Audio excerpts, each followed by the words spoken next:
प्यारे बच्चों नमस्कार। आज अपन प्रश्नावली 1.4 उसका क्वेश्चन है 3 नंबर क्वेश्चन। रिक्त स्थानों की पूर्ति कीजिए। अब इसमें पहला दिया हुआ देखो 369 यानी 300 गुणेत्तर भाग आगे खाली जगह बराबर में है 300 गुणेत्तर। अब देखो इस सवाल को समझो। एक संख्या दे रखी है, उसके बाद में भाग का निशान दे दिया, आगे अपने को क्या दे रखा है, खाली जगह दे रखी है, और बराबर में इस साइड में मान भी कितना दे रखा है, 300 गुणेत्तर दे रखा है। अब कहने का मतलब ये बराबर का जो इस साइड का मान है, इसका मतलब ये इस सवाल का हल है, यानी इस सवाल का उत्तर इतना आना चाहिए। समझ में आ गई ना। तो अब देखो इसको किस प्रकार से करेंगे।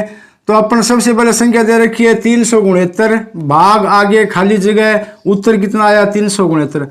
अब देखो कोई भी संख्या हो, जितनी संख्या दे रखी है और उतना ही अगर उत्तर आए तो उसका मतलब भाग कितनी बार गया है, एक बार गया। भाग कितनी बार गया है, एक बार। जैसे मान लो ये संख्या है, आपको 4 दे दिया और आगे खाली जगह दे दी, इसका उत्तर भी 4 ही दे दिया। उत्तर भी कितने दे दिया, 4। कहने मतलब ऐसी कौन सी संख्या का भाग देंगे जिससे क्या उत्तर भी 4 आएगा और संख्या भी क्या है, 4 ही है। इसका मतलब 4 में अपन 4 का भाग देंगे तो इसका यानी एक बार जाएगा। कितनी बार जाएगा, एक बार। तो कहने मतलब ये जो संख्या है, इस संख्या दे रखी है, यही संख्या उत्तर में आनी चाहिए, इतना ही आंसर आना चाहिए। इसका मतलब भाग कितनी बार जाएगा, एक बार जाएगा।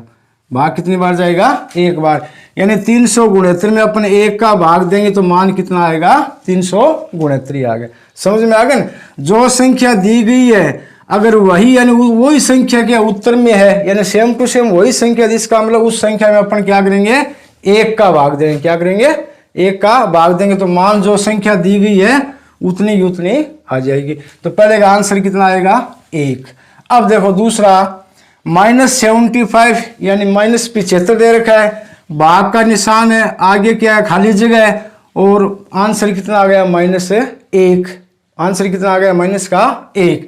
अब देखो अगर जैसे मान लो ऊपर माइनस है और नीचे कुछ भी नहीं यानी प्लस दिया हुआ है, अगर चिन्ह नहीं दिया होता इसका मतलब क्या होता है, वो चिन्ह किसका होता है, प्लस का होता है। ये बात ध्यान रखो। अगर ऊपर या नीचे दोनों में से एक माइनस हो तो आंसर किस में आएगा, माइनस में आएगा। आंसर किस में आएगा, माइनस में। चाहे माइनस ऊपर हो चाहे माइनस क्या हो, नीचे हो। कहने मतलब दोनों में से ऊपर या नीचे एक जगह अगर माइनस दिया गया है तो उसका आंसर कितना आएगा, माइनस आएगा।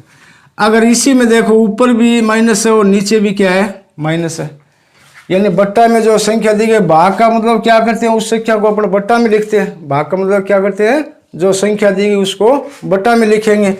अब जैसे यही बोल दिया आप, ये -7 में -7 का भाग देना है। समझ में आ गया ना। इसको अपन इसी प्रकार से लिखेंगे, इसको इसी प्रकार से बट्टा के रूप में लिखेंगे। तो ऊपर और नीचे अगर दोनों में माइनस हो तो वो आपस में कट जाएंगे। आंसर आएगा वो किस में आएगा, प्लस में आएगा। आंसर आएगा वो किस में आएगा, प्लस में आएगा। अब देखो जैसे दूसरा सवाल है, संख्या दे रखी है -75, इसका मान कितना आना चाहिए, 1 आना चाहिए। -1 मान कितना आना चाहिए, -1 यानी उत्तर कितना आना चाहिए, -1 आना चाहिए। तो अब इसमें क्या करेंगे, जैसे -75 है, इसमें 75 का भाग दे देंगे, यानी जो संख्या दी गई उसका उसी संख्या से भाग देंगे तो उसका उत्तर क्या आएगा, हमेशा क्या आएगा, 1 आएगा। कितना आएगा, 1। अब इसमें सवाल में अपने को माइनस दे रखा है तो यहाँ ये माइनस लगा देंगे। अगर यहाँ माइनस होता यानी दोनों संख्या में ऊपर और नीचे माइनस होता तब अपने मान किस में आता, प्लस में आता, यानी माइनस माइनस आपस में कट जाते हैं, या माइनस माइनस क्या हो जाता है, प्लस होता है। इसका मान कितना आ जाएगा, 75। अब देखो -75 में अपन 75 का भाग देंगे, उत्तर कितना आएगा, -1 आएगा। अब देखो इसी प्रकार तीसरा है -206, आगे भाग है, आगे खाली जगह है, बराबर में 1 है, यानी ये संख्या दे रखी है आपको -206, इसका मान कितना आना चाहिए, 1 आना चाहिए, यानी उत्तर कितना आना चाहिए, 1।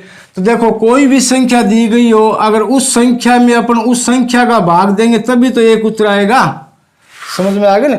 1 उत्तर कब आता है, जो भी संख्या दी गई अगर उस संख्या में उसी संख्या का भाग देंगे तब मान कितना आएगा, 1 आएगा, यानी उत्तर कितना आएगा, 1 आएगा।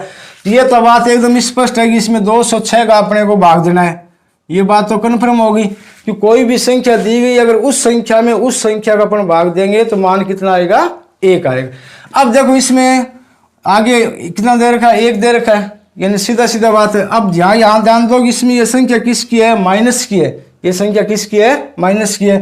तो जब मान प्लस में पूछे तो ये दोनों का क्या करेंगे, अपन माइनस कर देंगे, दोनों क्या करेंगे, माइनस कर देंगे। ये माइनस माइनस आपस में कट के और ये मान प्लस का आ जाएगा।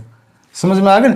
क्योंकि इस सवाल में देखो 1 माइनस दिया हुआ है, अगर 1 माइनस दिया हुआ तो उत्तर किस में आएगा, माइनस में आएगा, उत्तर किस में आएगा, माइनस में आएगा। यहाँ उत्तर अपने किस में निकालना है, प्लस में निकालना है, तो ये जो संख्या ये भी क्या कर देंगे, माइनस कर देंगे। अब देखो 206 में 206 का भाग दें, कितनी बार गया, 1 बार गया, माइनस माइनस क्या हो गया, प्लस हो गया। अब देखो आगे वाला, -87 भाग बराबर 87। अब देखो जो भी संख्या दी गई है उत्तर भी उतना ही है, जो संख्या दी गई है उत्तर भी क्या है, उतना ही है, यानी जो मान दिया गया उतना ही उत्तर है। इसका मतलब भाग तो 1 बार जाएगा, इसका मतलब भाग कितनी बार जाएगा, 1 बार। तो अपने को यहाँ सिर्फ चिन्ह का ध्यान रखना है, क्या ध्यान रखना है, चिन्ह का। अब देखो यहाँ क्या है, माइनस का चिन्ह है, यहाँ किसका है, माइनस का। अपने को उत्तर में कौन सी आ रही है, प्लस चिन्ह आ रहा है, किसका चिन्ह आ रहा है, प्लस का। इसका मतलब ये माइनस का चिन्ह अपने को हटाना है। तो अपन क्या करेंगे, -87 में 1 का भाग देंगे तब तो ये माइनस का माइनस रहेगा। समझ में आ गया ना? क्यों, अगर ऊपर या नीचे दोनों में से एक जगह माइनस हो तो आंसर में माइनस आएगा, अगर दोनों जगह माइनस हो तो आंसर में क्या आएगा, प्लस आ जाएगा। ये बात आपको विशेष रूप से ध्यान रखनी है प्यारे बच्चों। अगर 1 माइनस है ऊपर या नीचे वाली संख्या में से तो भागफल किस में आएगा, माइनस में आएगा। अगर ऊपर और नीचे दोनों जगह माइनस है तो आपस में कट के क्या आ जाएगा, प्लस आ जाएगा। अब देखो इसमें आंसर में क्या दे रखा है, 87 प्लस का है, 87 किसका है, प्लस का। तो यहाँ पर 1 का भाग देंगे, -1 का देंगे, 1 का नहीं, किसका देंगे, माइनस का 1 का। अब देखो 87 में 1 का भाग देंगे, 87 बार गया, यानी 87 आ गया, और ये माइनस कट के क्या हो जाएगा, प्लस हो जाएगा। अब देखो आगे वाला, अब इसमें क्या है, पहले रिक्त स्थान दे रखा है, पहले रिक्त स्थान का मतलब संख्या अपने को ज्ञात करनी है, अपने को मालूम नहीं है। भाग किसका देना है, 1 का देना है, भाग किसका देना है, 1 का देना है। और मान कितना आना चाहिए, 87 माइनस का आना चाहिए, मान कितना आना चाहिए, 87 माइनस का। तो देखो ये तो बात स्पष्ट है कि 87 में 1 का भाग देंगे तब 87 आएगा। समझ में आ गया ना? क्यों, अपने को भाग किसका देना है, 1 का देना है, या -1 नहीं दे रखा है। और मान में यानी उत्तर कितना आना चाहिए, माइनस का 87 आना चाहिए, तो इसको अपन क्या कर देंगे, माइनस लगा दें। अब देखो इन दोनों संख्याओं में से एक संख्या माइनस हो गई तब मान क्या आ जाएगा, माइनस में। अगर दोनों संख्या माइनस माइनस की तो मान क्या आएगा, प्लस में आएगा। अब देखो इसी प्रकार ये है, अब ये सेम ही है। अब इसमें भी क्या है, संख्या पूछी है, संख्या नहीं दी गई है, और जो संख्या जिसका भाग देना वो संख्या दे दी, और इधर ये क्या है, आंसर दे दिया, यानी इतना मान आना चाहिए। अब मान में क्या आना चाहिए, -1 है, संख्या भाग किसका देना, 48 का। ये तो अपने पता ही है, अभी 48 में 48 का भाग देंगे, 1 बार जाएगा, 1 तो आ गया, आना कितना चाहिए, -1, तो इसको अपने यहाँ क्या कर देंगे, माइनस कर देंगे। अब देखो ये माइनस की है और ये संख्या किसकी है, प्लस की है, दोनों में से एक माइनस है तो भागफल क्या आ जाएगा, माइनस आ जाएगा। अब देखो इसी प्रकार ये 2 है, ये क्या है, 20 है, भाग आगे खाली जगह है, और आंसर कितना आना चाहिए, -2। आंसर कितना आना चाहिए, -2। अब देखो अब इसमें किसका भाग देंगे तब 2 आए, तो देखो 1 दा 2 दा 20, ये तो स्पष्ट, ये तो अपने देखने से पता लग जाएगा कि 20 में अपन 10 का भाग देंगे 2 आएगा। समझ में आ गया ना? लेकिन उत्तर में अपने यहाँ कितना चाहिए, -2 चाहिए, कितना चाहिए, -2। तो इसमें प्लस दिया हुआ, यानी माइनस तो दिया हुआ है नहीं, तो अपने इसको माइनस कर देंगे, यानी -10 का भाग देंगे तो मान कितना आ जाएगा, -2। समझ में आ गया ना बच्चों? अब देखो आगे वाला लास्ट है। अब ये भाग आगे संख्या दे रखी है 4, इसका मतलब 4 का भाग देना है, भाग के जो आगे संख्या दी हुई थी ना उसी का अपने को क्या है, भाग देना है पहले वाले संख्या में। भाग का जो निशान है उससे आगे जो संख्या दी हुई होती है उसका मतलब ये है कि उस संख्या का भाग से निशान से जो पहले संख्या उसमें भाग देना है। अब अपने यहाँ ये संख्या ज्ञात करनी है, ये है नहीं, बराबर में मान कितना आना चाहिए, -3। एक बार आप माइनस को भूल जाओ, जैसे मान कितना आना चाहिए, 3 आना चाहिए। तो अब ये अपने सोचें, अपने दिमाग से विचार लगाएं किस संख्या में अपन 4 का भाग दें तब 3 आएगा। तो 4 का पहाड़ा 1 चौक 2 चौक 8 3 चौक 12, यानी 12 में अपन 4 का भाग देंगे तब कितना आएगा, 3 आएगा। लेकिन उत्तर में क्या दे रखा है, -3 दे रखा है। उत्तर में क्या दे रखा है, -3। अब यहाँ 4 दिया हुआ है, सवाल में तो माइनस दिया हुआ नहीं है, तो अपन क्या करेंगे, -12 में 4 का भाग देंगे। अब जब इन दोनों में से एक संख्या माइनस की होगी तो आंसर किस में आ गया, माइनस में आ गया। ये अपना क्वेश्चन नंबर 3। क्वेश्चन नंबर 4, थोड़ा सा ध्यान से समझना। 5 ऐसे पूर्णांक युग्म ए बी लिखिए ताकि a भाग b बराबर -3 हो। ऐसा एक युग्म 6 - 2 है क्योंकि 6 भाग -2 बराबर -3। अब देखो सवाल है, पूर्णांक इसमें दे रखा है, एक तो पूर्णांक शब्द दिया हुआ है और एक शब्द दिया हुआ है युग्म। ये 2 शब्द हैं बच्चों, इनको थोड़ा सा आप समझो पहले। पूर्णांक होता क्या है, देखो पूर्णांक में 3 प्रकार की संख्याएं होती है, माइनस की, 0 और प्लस की। समझ में आ गया ना। पूर्णांक में क्या है, 3 प्रकार की संख्या होती है, यानी पूर्णांक 3 प्रकार की संख्याओं से मिलकर बनता है, जिसमें एक माइनस की है, एक 0 है, एक क्या है, प्लस की है। अब ये जो माइनस, इसको अपन ऋण पूर्णांक बोलते हैं। क्या बोलते हैं, ऋण पूर्णांक। ये 0, इसको अपन क्या बोलते हैं, शून्य पूर्णांक। इसको अपन क्या बोलते हैं, शून्य पूर्णांक। और ये जो प्लस का, इसको अपन बोलते हैं धन पूर्णांक। क्या बोलते हैं बच्चों, धन पूर्णांक। कहने का मतलब पूर्णांक में ये तीनों संख्याएं एक साथ होती है, एक तो ऋण पूर्णांक, एक शून्य पूर्णांक और एक धन पूर्णांक। यानी इन तीनों पूर्णांकों को मिला के वो जो संख्या वो पूर्णांक में बन जाती है। अब देखो युग्म, युग्म का मतलब क्या होता है, जोड़ा। युग्म का मतलब क्या होता है, जोड़ा। समझ में आ गया ना।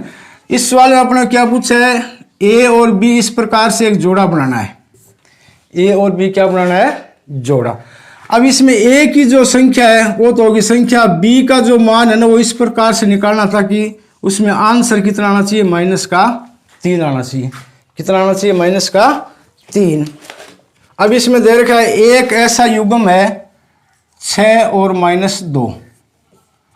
एक ऐसा युग्म दे रखा है क्योंकि 6 भाग -2 बराबर, इनका मान कितना आता है, -3 आता है। इसका मान कितना आता है, -3। अब देखो ये युग्म दे रखा है आपके पास 6 और -2। कहने मतलब -2 में अपन 6 का भाग दें, कितना आएगा, -3 आएगा। कितना आएगा, -3। अब इसी प्रकार अपने को 5 जोड़े बनाने। क्या अपने कितने जोड़े बनाने हैं, 5। अब देखो कोई भी एक संख्या का आप पहाड़ा लिख लो। जैसे मान लो 4 का है, 4 को 1 से गुणा करें, कितने आ गए, 4। 4 को 2 से गुणा करेंगे, 8। 4 को 3 से गुणा करेंगे, 12। 4 को 4 से गुणा करेंगे, 16।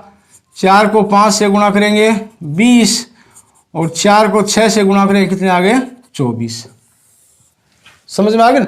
अब अपने को एक जोड़ा बनाना है तो पहली जो संख्या है ना वो इस प्रकार से होनी चाहिए। इस पहाड़ा जो बोल के मान है ना वो संख्या, जैसे मान लो ये 8, 4, 8 तो अपन ले नहीं सकते। अब जैसे ये 12 है, पहले अपन ने क्या ले लिया, 12 ले लिया। पहली संख्या कितनी ले ली, 12। समझ में आ गया ना। अब 12 में देखो अपन 4 का भाग देंगे। 12 में अपन क्या करेंगे, 4 का भाग देंगे। मान कितना आना चाहिए, -3 आना चाहिए। तो देखो 12 में अपन 4 का भाग देते हैं, ये अपने को पता है मान तो कितना आएगा, 3 आएगा। 12 में 4 का भाग दें, कितना आएगा, मान 3 आएगा।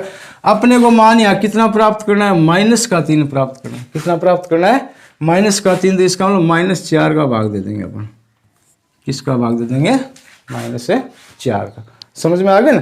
तो अब इन दोनों का ये जो संख्या है इसका भाग दिया, मान कितना आएगा, -3। यही अपने को पूछना है, यही सवाल पूछ रहा है। इस प्रकार से अपने को 5 जोड़े बनाने। जैसे ये बना दिया। अब जैसे दूसरा ये मान लो 15 में अपन 5 का भाग देते हैं। 15 में अपन क्या करते हैं, 5 का भाग देते हैं। कितना आता है, 3 आता है। कितना आता है, 3। आंसर अपने को कितना आना चाहिए, -3 आना चाहिए। इसका मतलब -5 का भाग दे देंगे। समझ में आ गया।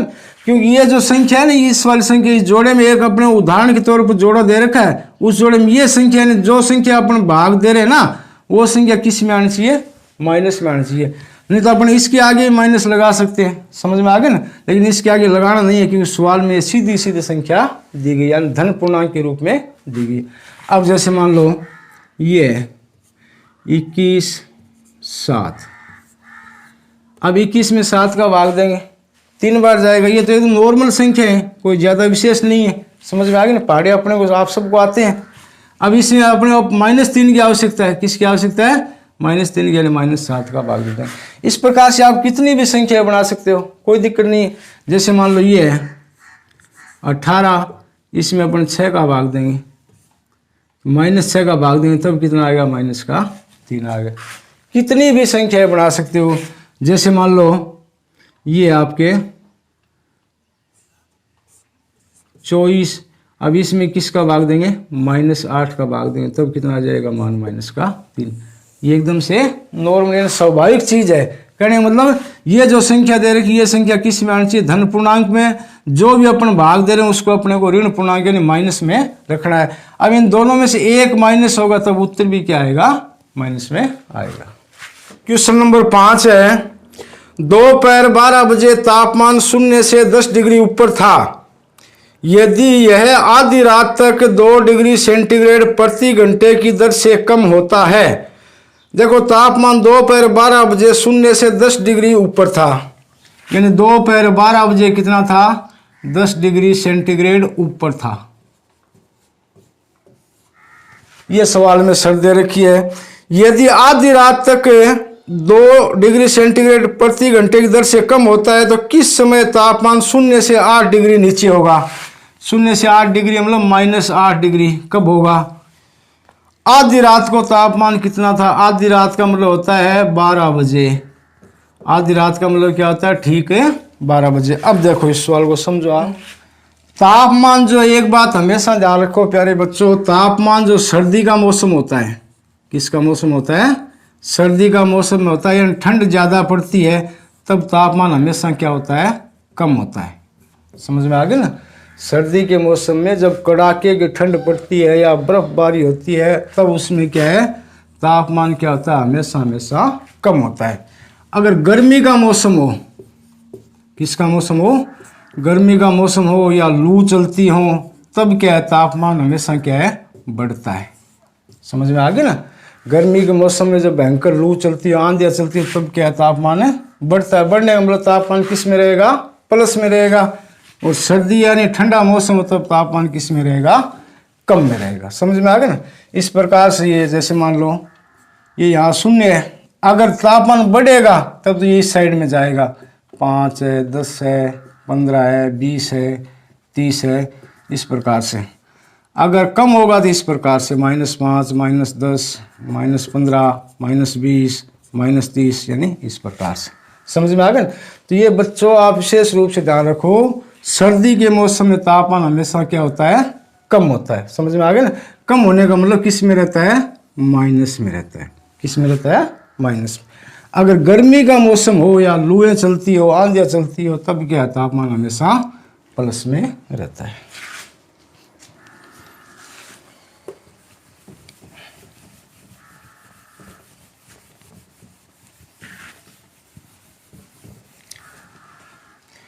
अब देखो अपना क्वेश्चन है, 12 बजे कितना था, 10 डिग्री सेंटीग्रेड ऊपर था। समझ में आ गया ना। उसके बाद में आधी रात को, यानी आधी रात को देखो, दिन के अगर आधा दिन पूछे तब भी 12 बजेंगे, आधी रात पूछे तब भी कितना होगा, टाइम कितना होगा, 12 ही बजेंगे। फिर ये क्या है, प्रति घंटे तापमान 2 डिग्री सेंटीग्रेड कम होता है। समझ में आ गया ना। तो देखो दिन के 12 बजे अपने तापमान नोट कर लिया, ये था 10 डिग्री सेंटीग्रेड ऊपर था, यानी प्लस में था। समझ में आ गया। उसके बाद में ये दिन के 12 से रात को 12 बजे तक, अब देखो दिन के 12 और रात के 12 में कितना अंतर हो गया, 12 घंटे का अंतर हो गया। समझ में आ गया। सीधी सी बात है कि 12 के बाद में 1, 2, 3, 4, 5, 6, 7, 8 और इसी प्रकार रात को 12 बज जाएंगे। तो यानी कि दिन के 12 से लेकर रात को 12 तक अंतर कितना हो गया, 12 घंटे का हो गया। कितना हो गया, 12 घंटे का। अब 1 घंटे में तापमान 2 डिग्री सेंटीग्रेड वो कम होता है, यानी माइनस में आता है। समझ में, कम होता है, नीचे आता है। तो देखो दिन को 12 बजे कितना था, 10 डिग्री सेंटीग्रेड, फिर रात को 12 बजे, यानी इसमें कितना टाइम हो गया, 12 घंटे हो गए। तो 2 डिग्री सेंटीग्रेड प्रति घंटे की दर से कम होता है, तो कुल तापमान कितना कम हो गया, -2 गुणा 12, यानी कितना, -24 डिग्री सेंटीग्रेड तापमान कम हो गया। अब देखो 12 बजे कितना था, 10। अब इसमें से अपन -24 घटाएं, कितना बचेगा, -14 डिग्री सेंटीग्रेड। समझ में आ गया ना। अब ये तापमान कितने बजे है, रात को 12 बजे है। ये तापमान कितने बजे है, यानी दिन में क्या था, जैसे यहाँ से यहाँ तक था। समझ में आ गया ना। अब उसके बाद में इस प्रकार से नीचे आता था, यहाँ आ गया। जैसे मान लो सपोज करो यहाँ -14। समझ में आ गया ना, कि ये प्रति घंटे क्या है, 2 डिग्री सेंटीग्रेड नीचे आया है। समझ में आ गया ना, प्रति घंटे क्या है, 2 डिग्री सेंटीग्रेड नीचे आया, यानी कम हुआ है। समझ में आ गया ना। तो ये तापमान कितना आ गया, यानी रात को 12 बजे तापमान कितना आ गया, -14 डिग्री सेंटीग्रेड आ गया। अब देखो इसमें दूसरा क्वेश्चन पूछा है,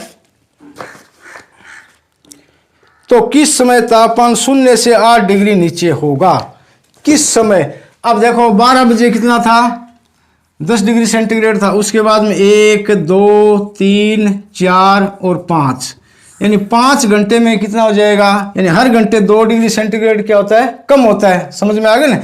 तो 12 के बाद में 1 बजे कितना होगा तापमान है, ये 8 डिग्री होगा। उसके बाद 1 के बाद 2 बजे ये कितना होगा, फिर 2 कम हो जाएगा 6, फिर 3 बजे फिर 2 कम हो जाएगा कितना, 4, फिर 4 बजे फिर 2 कम हो जाएगा 2, फिर 5 बजे कितना आ जाएगा, 0, फिर 6 बजे कितना आ जाएगा, -2, 7 बजे कितना आ जाएगा, -4, और 8 बजे कितना आ जाएगा, -6, और 9 बजे कितना आ जाएगा, -8। यानी ये पूछा है कि -8 डिग्री सेंटीग्रेड है, वो कितने बजे आएगा, तो कितने बजे आएगा, 9 बजे आएगा शाम को। समझ में आ गया ना। क्योंकि दोपहर को अपन ने तापमान नोट किया, वो कितना, 10 डिग्री सेंटीग्रेड ऊपर है, यानी प्लस में है। समझ में आ गया। उसके बाद में क्या, प्रति 2 घंटे वो क्या है, प्रति घंटे 2 डिग्री सेंटीग्रेड नीचे जाएगा, यानी कम होता जाएगा। तो इसको इस प्रकार से प्रति घंटे घटाएंगे, तब रात को 9 बजे तापमान -8 डिग्री सेंटीग्रेड मिलेगा। ये था अपना सवाल। उम्मीद है आपको अच्छे से समझ में आ गया होगा।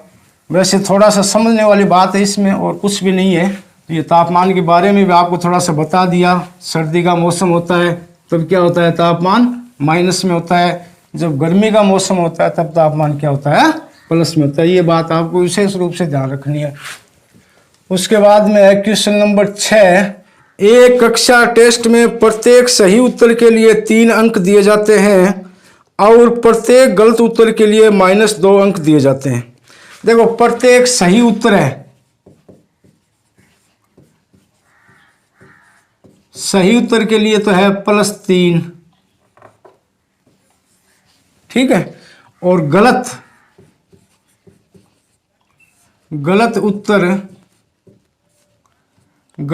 के लिए है -2। किसी प्रश्न को हल करने का प्रयत्न नहीं करने पर कोई अंक नहीं दिया जाता है। यानी जो क्वेश्चन नहीं अटेंड किया, नहीं किया, उसमें न तो कोई कटेगा नहीं उसमें जुड़ेगा। तो पहला है, राधिका ने 20 अंक प्राप्त किए। यदि उसके 12 उत्तर सही पाए जाते हैं तो उसने कितने प्रश्नों का उत्तर गलत दिया। अब देखो एक बच्ची है जिसका नाम है राधिका। राधिका ने कुल कितने अंक प्राप्त किए हैं, कुल अंक प्राप्त किए बराबर 20। कितने प्राप्त किए, 20। अब देखो इसने 12 क्वेश्चन अटेंड किए। कितने किए, 12। यदि उसके 12 उत्तर सही पाए गए, यानी उसने 12 उत्तर सही किए। कितने उत्तर सही किए हैं, 12 उत्तर सही किए, मतलब एक सही आंसर का कितना नंबर मिलता है, 3। एक सही आंसर का कितना मिलता है, 3। तो उसने 12 सही किए, तो उसके अंक कितने होने चाहिए, 12 गुणा 3, 12 तिया 36।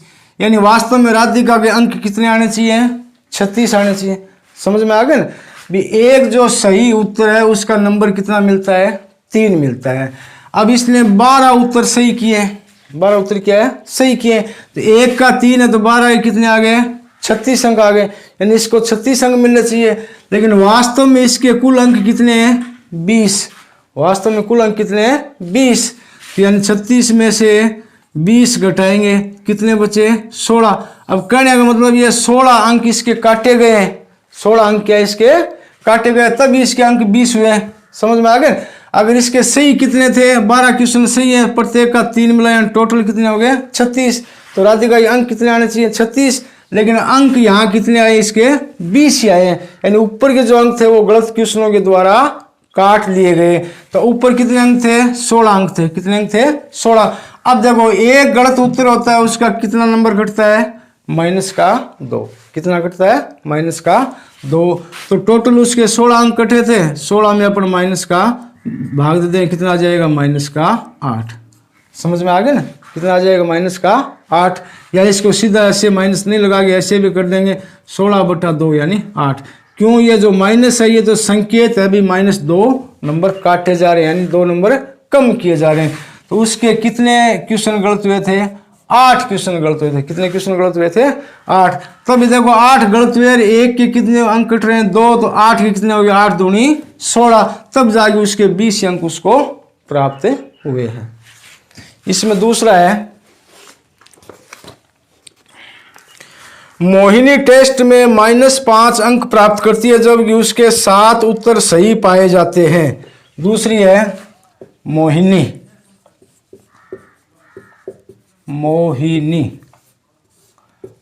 के कुल अंक कितने हैं, मोहिनी के कुल अंक है -5।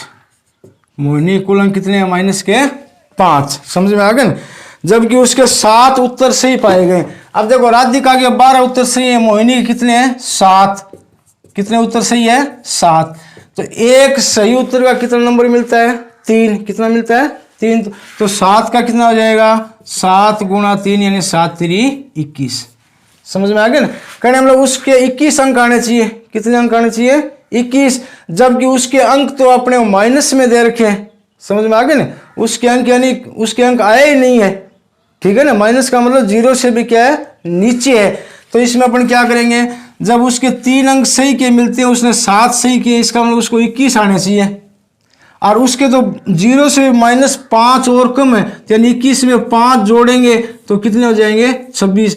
कहने का मतलब है वो 26 अंक माइनस में गई है। समझ में आ गई ना, 26 अंक किस में गई है माइनस में। तो अब देखो, अब गलत उत्तर के कितने मिलते हैं 2 अंक मिलते हैं। कितने मिलते हैं 2, यानी 26 अंक उसके गलत, 26 नंबर उसके नीचे है, जिसके मतलब 2 प्रत्येक के 2 मिलते हैं। तो 26 में 2 का भाग दें कितने आएंगे 13। इसका मतलब उसने 13 क्वेश्चन गलत किए, तब जाके उसके -5 अंक आए। अब देखो इसको दूसरी भाषा में समझो।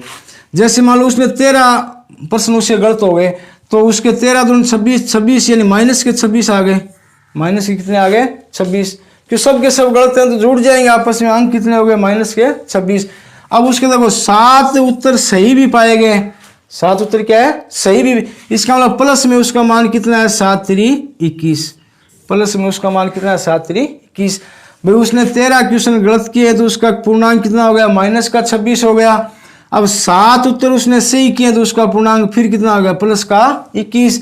अब माइनस के 26 प्लस के 21 यानी माइनस के कितने हो गए 5। इसलिए उसके अंक कितने हैं -5। क्वेश्चन वैसे ज़्यादा लंबा चौड़ा नहीं है, थोड़ा सा ट्रिक वाला है। इसको आपके थोड़ी से सवाल में क्या है, थोड़ी सी भाषा समझ लोगे, उसके बाद नॉर्मल आपके समझ में आ जाएगा। हाँ आगे देखो बच्चों, क्वेश्चन नंबर 7।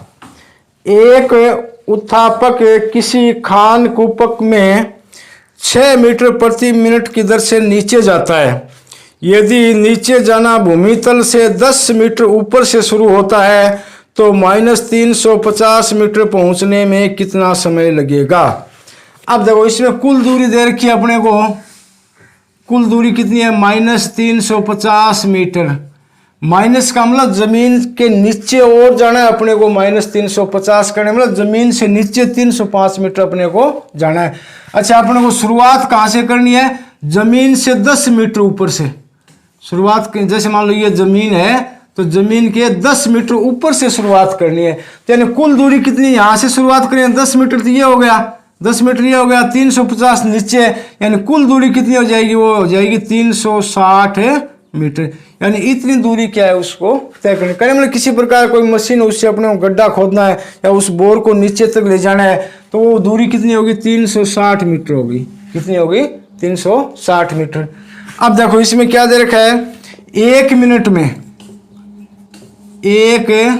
मिनट में दूरी कितनी होती है, 6 मीटर होती है। कितनी होती है, 6 मीटर। समझ में आ गया। 1 मिनट में वो जो खान कुपक वो नीचे कितना जाता है, सिर्फ 6 मीटर जाता है। कितना जाता है, 6 मीटर। तो अपने पास कुल दूरी कितनी है, 360 मीटर। कुल दूरी कितनी है, क्योंकि 350 तो नीचे जमीन तक जाने वाला है और 10 क्या है, उसको जमीन से ऊपर से स्टार्ट करना है। तो कुल दूरी इन दोनों को जोड़ देंगे ना, उतनी टाइम ये कुपक चलेगा। तो अपन इसी अपन क्या करेंगे, उसमें कुल समय कितना लगेगा, टोटल दूरी 360 है, 1 मिनट में कितना 6 मीटर नीचे जाता है। तो कुल दूरी में अपन क्या करेंगे, जितना 1 मिनट में जाता है उसका भाग दे देंगे। तो ये कट जाएगा 6 6 36 और 0, यानी कितना आ जाएगा 60 मिनट। कितना आ जाएगा 60 मिनट। 60 मिनट का मतलब क्या होता है, 1 घंटा। समझ में आ गया ना, 60 मिनट का क्या बनता है, 1 घंटा। यानी 360 में 6 का भाग देंगे, सीधा काट लो या भाग दे लो तो मान कितना आएगा, 60 आएगा। समझ में आ गया ना। जैसे मान लो दूरी दे रखी है, जमीन के नीचे दूरी कितनी है, -350 मीटर। यानी जमीन के नीचे जाना है अपने, जमीन के अंदर -350 तक जाना है। उसके बाद में स्टार्ट कहाँ से करना है, 10 मीटर ऊपर से करना है। तो वो 10 मीटर भी क्या इसमें जुड़ जाएगा। समझ में आ गया ना, वो 10 मीटर क्या इसमें जुड़ जाएगा। तो कुल दूरी यानी उसको जो उत्थापक है उसको कितनी दूरी तय करनी है, 360 मीटर तय करनी है, ये कुल दूरी है। तो 1 मिनट में कितने नीचे जाता है जमीन के, 6 मीटर जाता है। कितने नीचे जाता है, 6 मीटर। तो कुल दूरी में अपन 6 का भाग दे देंगे तो उसको उतना समय लग जाएगा, यानी 60 मिनट का मतलब 1 घंटा। प्यारे बच्चों, आपकी 1.4 कंप्लीट है। नेक्स्ट क्लास में आगे करवाएंगे। धन्यवाद।